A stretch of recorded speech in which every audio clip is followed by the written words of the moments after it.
মাছে ভাতে হচ্ছে বাঙালি। এমন খুবই কম বাঙালি আছে যারা মাছ খেতে পছন্দ করে না। তো আজকে বাঙালির এক জনপ্রিয় খাবার মাছ রান্না করে আমি দেখাবো।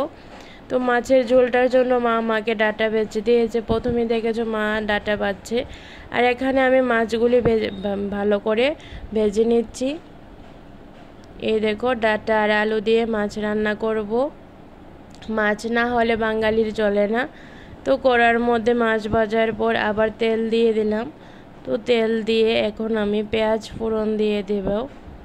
তো আজকে ডাঁটা আলুগুলি আগে ভাজবো না, ফোড়নের মধ্যে সবজি মশলা দিয়ে তারপর ভাজবো।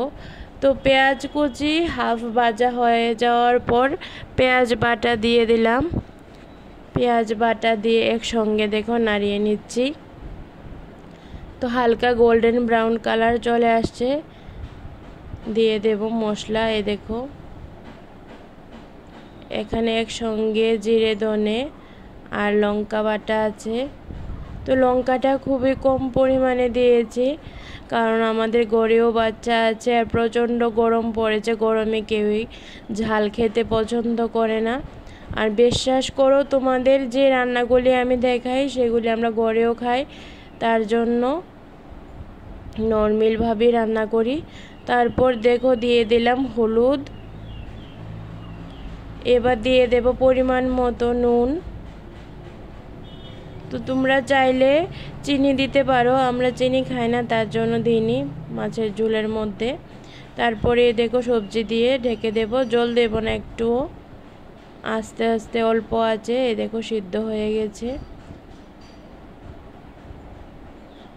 তো এবারে একটু নাড়াচাড়া করব।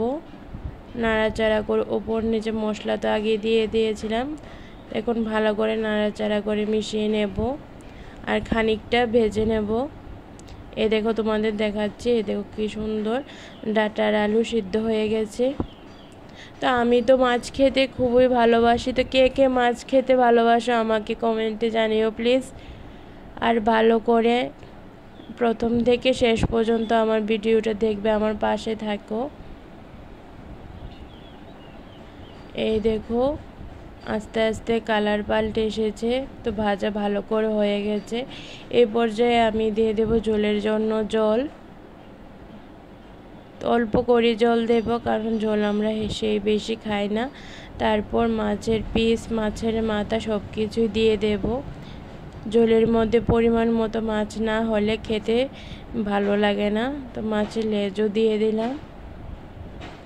এবারে দেখো আমার ঝোলটা টকবক করে ফুটছে আর মাছের তরকারি তৈরি। এই দেখো, তো কমেন্ট করে প্লিজ জানিও কীরকম হয়েছে। আর আমার চ্যানেলটিকে লাইক শেয়ার সাবস্ক্রাইব করে পাশে থেকো। তো আজকের মতো এখানেই শেষ করছি।